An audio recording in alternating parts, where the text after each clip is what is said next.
I'm Sarah, 29, and for 15 years, I genuinely believed my family's eccentricities were just part of their charm and that their financial struggles were simply bad luck. That belief, a bedrock of my life, shattered last Tuesday in my parents' dusty attic. My mother, humming off-key, asked me to help her sort some old boxes. She accidentally knocked over a heavy, locked chest I'd never seen before, and the ancient lock burst open. Everything changed. What did I find inside? Not sentimental trinkets, but stacks of offshore bank statements, a forged will bearing my grandfather's signature, and a secret deed for a property they supposedly sold years ago. My entire reality, carefully constructed over a decade and a half, crumbled in less than an hour. She was still in the next room, meticulously folding faded tablecloths, completely oblivious that her carefully guarded empire of lies had just been exposed by a clumsy elbow. Before I tell you what happened next, please take a moment to like and subscribe, but only if this story resonates with you, and drop a comment telling me where you're watching from and what time it is there. My name is Ava Monroe. I am 33 years old, and I used to believe that if I stayed useful enough, my family would eventually call it love. That belief died on a Tuesday afternoon while my phone was still pressed against my ear. I had called my mom about my father's blood pressure appointment. Just a routine reminder because I was always the one who remembered doctors, bills, passwords, due dates, and every little emergency nobody else wanted to handle. She said, "Let me check the calendar on the counter." Then set the phone down and forgot to hang up. At first, I heard drawers opening. Then I heard my father ask something I could not catch. My mom laughed softly, like she was talking about a bad piece of furniture they should have thrown out years ago. "She is just a burden," she said. A mistake we kept too long. I did not blink. I did not breathe. For 6 years, I had been sending them almost $1,850 a month, covering HOA fees, insurance gaps, medical bills, roof repairs, and even part of the business class tickets for the Europe trip they were taking next week. The town home in Sarasota they showed off as their retirement dream was not built by their sacrifice. It was protected by my name, my trust, my money, and my silence. The strangest part was that I did not cry. I smiled because in that second every excuse I had ever made for them finally broke. They thought I was too loyal to leave, too soft to fight back, too grateful to close the door. They were wrong. Before I tell you what happened when they came back from Europe and their key no longer fit, tell me this. Have you ever stayed loyal to people who only valued you when you were useful? The next morning, I woke up before my alarm and did not feel tired. That scared me a little because after a normal heartbreak, people expect tears, shaking hands, maybe a dramatic text message they regret later. I had none of that. I made coffee, opened my laptop, and pulled up every account that had quietly connected my life to theirs for 6 years. HA fees, utilities, health insurance supplements, emergency repairs, credit cards, wire transfers, pharmacy charges, travel upgrades, storage payments, and the private little account my mother liked to call our family cushion. Even though most of the cushion came from me, I made a spreadsheet because paper tells the truth when people do not. By noon, I was staring at a number that made my stomach go cold. Over 6 years, I had paid more than $133,000. That did not include the phone calls, the payment plans, the insurance forms, or the shame I swallowed every time my mother called me selfish for hesitating. I clicked through the files for the Sarasota townhome. Next, the Gulf View place my parents showed off online as their retirement dream had never been theirs. I bought it 4 years earlier, back when I believed giving them comfort would finally make them see me. The deed was held under my living trust, managed through a small LLC my estate attorney had set up for privacy. They were allowed to live there under a family occupancy agreement that had expired 8 months ago. They never asked about that part. They only cared that they could stand beneath the roof and call it theirs. At 10:15, I called Celeste Grant, my estate attorney in Tampa. My voice was calm enough that she asked if this was a business decision. I said yes because in that moment it was. I told her I wanted a clean exit, legal notice, no drama, no loopholes, no chance of anyone claiming I acted out of spite. She asked if my parents had a lease. No. Were they on the deed? No. Had they contributed to the purchase, taxes, insurance, or mortgage in any documented way? I almost laughed. I said, "No, they had contributed opinions." By the end of the call, she had a checklist ready. Notice to vacate because the occupancy agreement had lapsed. Confirmation of ownership. Inventory of personal property. Storage arrangement with 30 days prepaid. Transfer of utilities. Realtor consultation. No confrontation. No emotional messages. Just documents. Clean, quiet, final documents. 2 hours later, I spoke with a realtor named Ben who specialized in quick cash closings for coastal properties. He knew buyers from up north who wanted a winter home without long negotiations. When he asked how fast I wanted to move, I said fast enough that nobody could build a story before it was done. The next 3 days passed like I had stepped outside my own body. I went to work at the hospital system in Atlanta, reviewed staffing reports, joined operations calls, and nobody knew I was dismantling my family role between meetings. My mother texted me a photo of her suitcase and asked if the beige coat looked European enough. I replied, "Beautiful. Have a wonderful anniversary trip." My father sent a thumbs-up emoji when I reminded him to pack his blood pressure medication. My brother messaged from Las Vegas asking if I could spot him 1500 until Friday. I left him on red. On the morning my parents flew to Barcelona, my mother posted an airport selfie with a caption, "Finally, our turn to enjoy life." I looked at it for 5 seconds, then signed the listing agreement. While they were eating tapas and filming cathedral ceilings, I was forwarding mail, closing shared payment access, removing my card from recurring charges, and authorizing a moving crew to separate what belonged to them from what belonged to me. Their clothes, family photo boxes, papers, and personal items went into a climate-controlled storage unit near Tampa, prepaid for 30 days with written notice. The sectional sofa I bought, the espresso machine, the coastal dining set, the wall art, the patio furniture, the smart TV, the golf cart. All of it had receipts in my name. Some pieces sold in 48 hours. Some went to charity. I kept nothing. I did not want trophies. I wanted silence. The cash buyer came in strong. No financing, no inspection games, no sentimental delights. The closing date landed while my parents were in Paris, posing beside wine glasses and smiling like they had built a life that could not be touched. My mother wrote, 40 years of love, hard work, and family first. I saved the screenshot because it explained everything. Family first had always meant Ava last. On the day the final documents were signed, I sat in my Atlanta loft and watched the confirmation email arrive. My hands did not shake. I thought about calling them, warning them, giving them one last chance to apologize for words they did not know I had heard. Then I remembered my mother's voice, soft and casual, saying I was a mistake they kept too long. So I closed the laptop, turned off my phone, and let Paris have them a little longer. While they were raising champagne glasses under golden lights, I was signing away the free life they thought my loyalty would protect forever. People like my mother always know how to make selfishness sound like tradition. Family takes care of family. That was her favorite line. She said it when the HOA special assessment came due, and my father forgot to budget for it.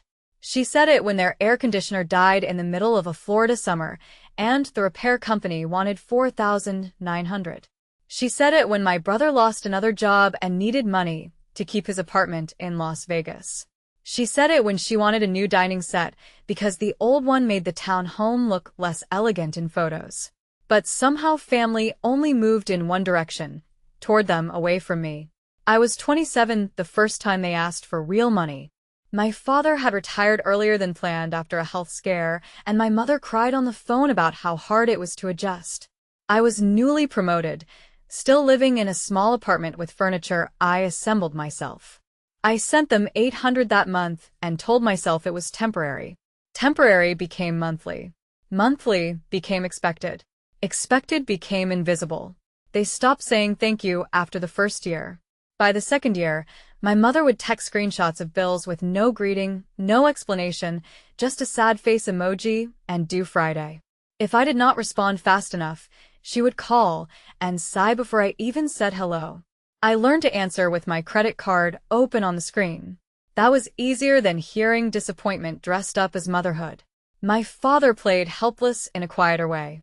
He would say, "Your mom is stressed, kiddo. You know how she gets." Then he would let her do the asking while he benefited from the answer.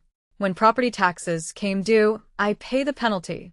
When the roof needed repairs after a storm, I covered the deductible. When their prescription plan changed, and my mother claimed the paperwork was too confusing, I spent 3 lunch breaks fixing it. When my brother needed money for a sales certification he never finished, they called it an investment in his future. When I asked why his future always seemed to cost me money, my mother said, "Because he has not found his footing yet. You have always been stronger." Stronger became the word they used when they wanted me to carry things no one else would touch. I was strong when I missed vacations because I had to save. I was strong when I worked late and still answered their calls. I was strong when I had shoulder surgery and took a rideshare home because nobody could come. My mother said she would have helped, but she had already committed to a charity luncheon. My father texted, "Hope it went okay." My brother did not text until 3 weeks later when his car payment bounced. On my birthday, my mother sent a cupcake emoji and wrote, "Busy week. We'll call soon." She did not. That same year, for their 40th wedding anniversary, I booked the restaurant, paid the photographer, ordered flowers, upgraded their hotel room, and bought my mother a spa package she later described online as a gift from my beautiful family. She tagged my brother. She did not tag me. I noticed, but I told myself noticing made me petty. I told myself mature daughters do not keep score. I told myself love was not a transaction. The problem was they had made it one. They just made sure I was the only one paying. Their Sarasota friends thought they were comfortable retirees. My mother hosted brunches on the patio I furnished. She poured coffee from the machine I bought and told guests they had sacrificed for years to build this chapter. Once a neighbor complimented the town home and asked how long they had owned it. My mother smiled and said, "Hard work pays off if you are patient." I was standing right there holding pastries I had paid for. She did not look at me. My father looked at the floor. That was his specialty. Silence that protected the wrong person. The worst part was how normal it became. I stopped expecting warmth. I started accepting access. If they called, at least they needed me. If they needed me, at least I mattered. That is the trap nobody warns you about. When love is scarce, responsibility can start to feel like proof of belonging. So, I became the responsible one, the emergency contact, the password keeper, the invisible hand behind every comfortable photo my mother posted. Then came that phone call, not an argument, not a slip during a fight. Her voice was calm, almost bored. She said I was a burden the way someone might say the carpet needed cleaning. That was what broke the spell. Not just the insult, but the ease of it. I realized she had probably said worse before. I realized my father had probably heard it before. I realized they had accepted my money with one hand while shrinking me with the other. That night, I replayed everything. Every bill, every forgotten birthday, every emergency I solved, every public post that erased me. For the first time, I did not ask what I could have done to be loved better. Asked why I had kept funding people who were comfortable disrespecting me. The answer was ugly, but it was honest. I had confused loyalty with self-abandonment. And once I understood that, the locks on the Sarasota house were already as good as changed. They came home on a Thursday evening, sunburned, tired, and still laughing. I know because my mother posted from airport baggage claim before the wheels on her suitcase had even touched Florida ground. "Back in paradise," she wrote. "Nothing like coming home." I was sitting in my Atlanta loft with my phone face down beside me, drinking tea that had gone cold. I did not open the comments. I could imagine them. "Welcome home. Beautiful couple. You deserve it. Family goals." My parents had always been talented at making people applaud a life they did not pay for. Their rideshare pulled into the Sarasota community just after sunset. I had seen the notification from the HOA gate system because my authorization had not fully expired from the owner portal yet. Their names were no longer listed as residents. They entered as guests, which felt almost poetic. Guests in the life they had pretended to own. I pictured my mother stepping out first, wearing the beige coat she had asked me about, probably complaining that the Florida humidity was ruining her hair. My father would be slower, one hand on his suitcase, the other patting his pocket for the keys he trusted more than the daughter who paid for the door. The first thing they must have noticed was the porch. The welcome mat was gone. The potted palms were gone. The patio chairs were gone. The warm light in the front window was gone. The house looked clean, quiet, and unfamiliar, like it had stopped pretending for them. My mother tried her key first. Nothing. She probably frowned, pulled it out, and tried again. My father took it from her with that impatient little sound he made when he wanted to feel useful. His key did not work either. Then the side door, then the garage keypad, then the smart lock code. Nothing. I let the first call ring through. Then the second, then the third. My mother's first voicemail was irritated, not scared. Ava, we just got home and something is wrong with the lock. Call me back. The second came 6 minutes later. The garage code is not working either. Did the HOA change something while we were gone? The third was sharper. This is not funny. We are exhausted. My father called next. Hey kiddo, your mother is getting upset. Just call us and tell us what is going on. Kiddo. That word almost made me laugh. It always came out when he wanted something softened. Then came the locksmith. I know because the old neighbor, Mrs. Lang, texted me without understanding she was narrating my ending. Your parents are outside with a locksmith. Did you sell the place? I did not answer her either. The locksmith asked for identification and proof of ownership. My parents gave him their driver's licenses with the Sarasota address printed proudly beneath their names. He checked the property record on his tablet. Then he told them he could not open the door because their names did not match the current owner information. I wish I could have heard that sentence land. My mother hated being corrected by service people. She hated being ordinary. She hated being seen without control.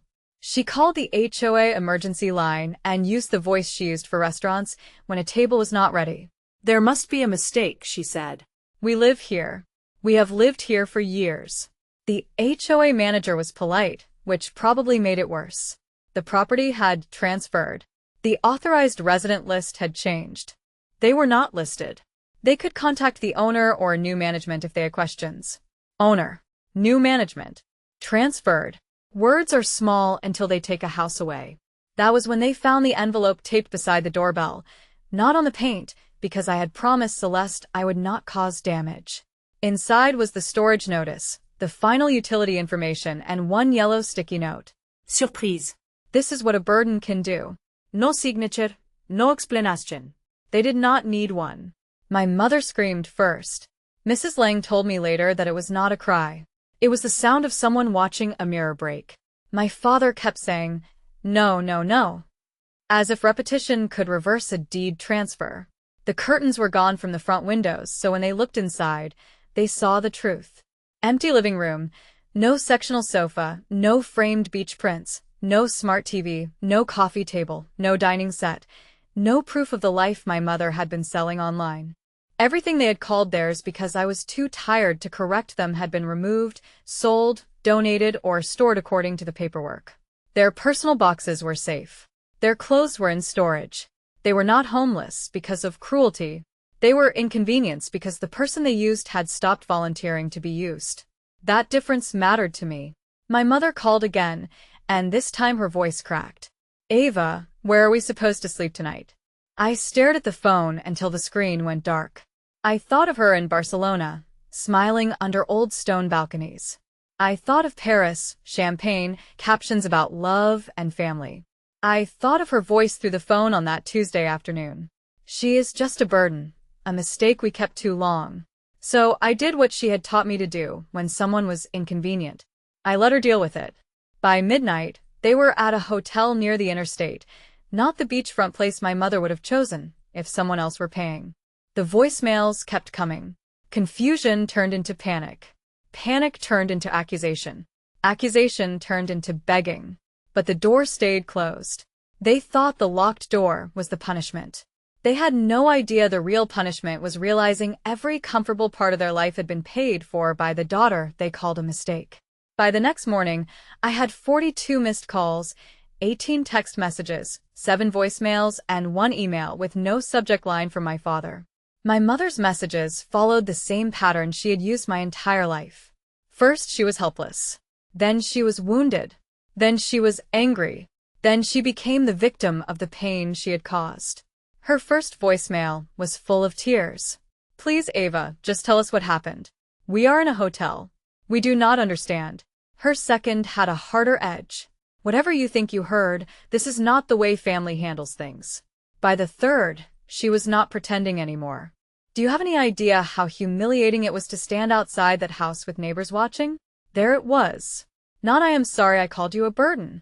Not I am sorry I let you pay for a life while I mocked you. Not I am sorry I made you feel unwanted.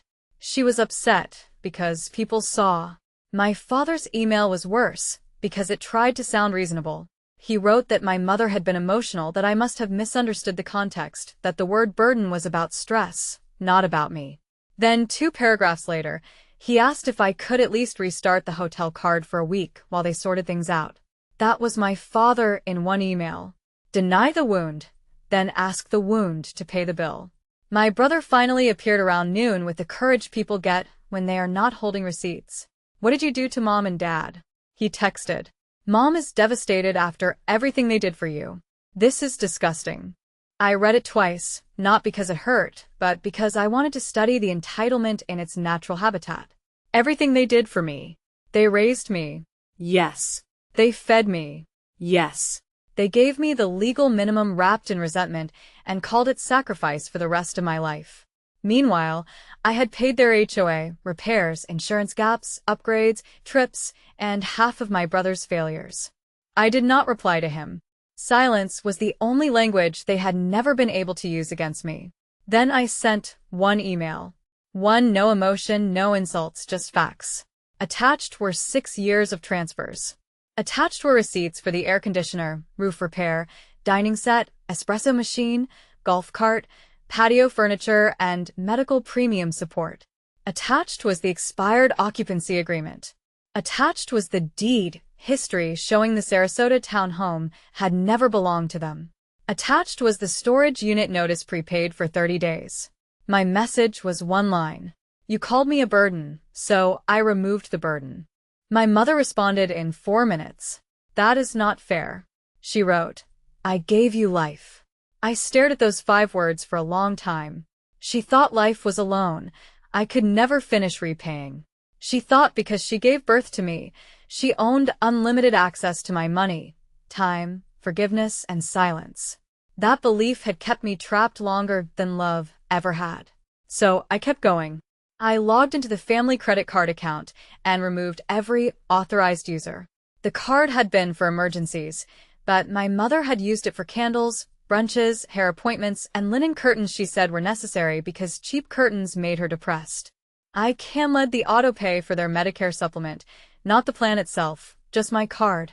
They would have to enter their own payment method like every other adult. I canceled the storage auto-renew beyond the notice period. I removed my banking information from utilities, internet, insurance, and HOA portals.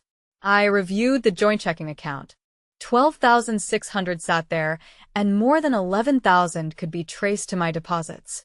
I transferred my documented portion into my private account and left the rest.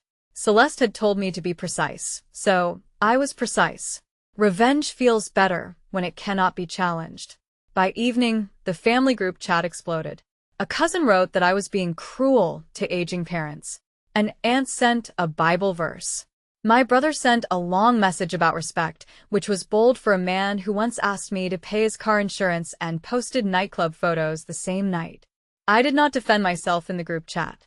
I simply uploaded the ledger, dates, amounts, purpose, receipts, screenshots. The chat went quiet for 27 minutes. Then my aunt wrote, Patricia, is this true? My mother left the chat. That may have been the most satisfying moment of the week. Not because she was embarrassed, though she was, because for once, the room did not automatically believe her. My parents stayed 3 nights in the hotel. On the 4th day, they signed a short-term lease on a 2-bedroom apartment inland closer to Tampa with beige carpet, street-facing windows, and no view except the parking lot. My mother called it temporary. My father called it a misunderstanding. I called it math. Without my money, they could afford exactly what they moved into. My mother left one final voicemail that week. quieter than the others. You embarrassed us, Ava. That was it. Not you hurt us. Not we miss you. Not we are sorry. You embarrassed us. When she finally stopped asking where she would sleep and started asking what people would think, I knew I had hit the one thing she loved more than control. Her image. After the house, I moved through the rest of my life with a calm I had never known before. Not happiness exactly. Not yet. More like the quiet after a machine shuts off and you realize how loud it had been for years. The first thing I changed was my emergency contact at work. It took less than 5 minutes. For years, my mother's name had sat there like proof that I had a family who would come if something happened. But when I had surgery, she had not come. When I was sick, she had not come. When I was lonely, she had not called. So, I replaced her with Maya, a colleague who once brought me soup during a flu week without making me feel like I owed her my soul. Then I updated my medical directive, then my beneficiaries, then my will, then the trust, then every password recovery option connected to an old family email, every shared streaming account, every photo album, every calendar invite, every invisible thread that made them feel close enough to reach me when they needed something. I did not make an announcement. People who benefit from your boundaries rarely deserve a ceremony when you set them. My father tried the legal route first. He found a cheap attorney who sent a letter full of soft threats and phrases like possible misunderstanding of family ownership. Celeste answered with documents, deed history, trust records, expired occupancy agreement, payment trail, storage notice, proof that no personal property had been destroyed or withheld. The attorney did not send a second letter. My brother tried shame next. He texted from 3 different numbers. You really destroyed this family. You got what you wanted. Hope you enjoy being alone. I blocked every number. The funny thing was being alone felt nothing like the loneliness I had felt inside that family. Alone in my own space I could breathe. Alone with my own money I could plan. Alone without their voices, I could hear myself. My mother went public 2 weeks later, because of course she did. She posted an old photo of us from when I was 9. My hair in a crooked ponytail, her arm around me in a way that almost looked gentle. The caption said, "Some daughters forget who sacrificed for them. Family betrayal is a pain no mother should know for an hour." The comments comforted her. Then my aunt, the same one from the group chat, wrote, "Patricia, maybe this should not be handled online." That single sentence changed the temperature. The comments slowed. A neighbor from Sarasota liked the aunt's comment, but not my mother's post. Someone else asked if everything was okay with the house. My mother deleted the post by dinner. She tried again with quote graphics. Blood makes you related. Loyalty makes you family. Do not burn bridges and cry when you cannot cross. But the likes were different now. Fewer hearts, fewer compliments, more silence. Image needs an audience to survive, and hers had started asking questions. My father had to sell the SUV 2 months later. He told people they were downsizing for simplicity. My mother picked up part-time work at a decor boutique, which matched the life she had pretended to own almost too perfectly. My brother finally took a full-time sales job because nobody was sending him emergency money. For the first time in years, their problems stayed where they started, with them. That was the hardest part to accept. How quickly the world kept turning when I stopped rescuing everyone. I had believed everything would collapse if I said no. In reality, they adjusted. Not gracefully, not happily, but they adjusted. That taught me something painful and useful. Some people are not helpless. They are practiced. They know who will panic first, who will pay first, who will apologize first, who will confuse guilt with duty. I had been that person. Now I was not. A cousin sent me a message a few months later. She said, "I did not know you were paying for all that. I am sorry." I appreciated the apology, but I did not invite a conversation. I had learned that every open door looks like a path back to people who dislike locked ones. My mother sent one birthday card to my office. No return address, but I knew her handwriting. Inside, she wrote, "I hope you are proud of what you did." I placed it in a folder with the ledger, the deed transfer, and the printed email where my father asked me to restart the hotel card after denying the insult. I keep those papers not because I want to stay angry, but because memory becomes generous when loneliness visits. It tries to soften sharp things. It tries to turn patterns into accidents. The folder reminds me this was not one bad sentence. It was a system. I paid, they posed, I hurt, they denied, I gave, they took, I disappeared, and they cried for the money before they cried for me. Their punishment was not poverty. It was simpler and more honest. They had to live at the exact level they could afford without me. They had to answer their own calls, pay their own bills, carry their own image, and sit in a smaller life built from the choices they had actually made.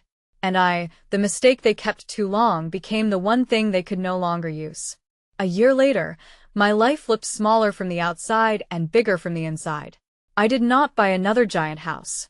I did not need high ceilings, a perfect patio, or a room designed to impress people who only visited when they wanted something. I moved into a quiet condo in Midtown Atlanta with tall windows, warm lamps, and furniture chosen by me for me. The first night there, I slept on a mattress on the floor because the bed frame had not arrived yet. And I remember waking up at 3 a.m. in total silence. No panic about whether my mother's insurance payment had cleared. No dread that my brother would send another desperate text. No mental list of repairs, birthdays, guilt trips, or bills hiding behind cheerful family messages. Just silence. Real silence. The kind that does not punish you. The kind that gives you back to yourself. My savings grew faster than I expected. At first, I thought there had been an accounting mistake.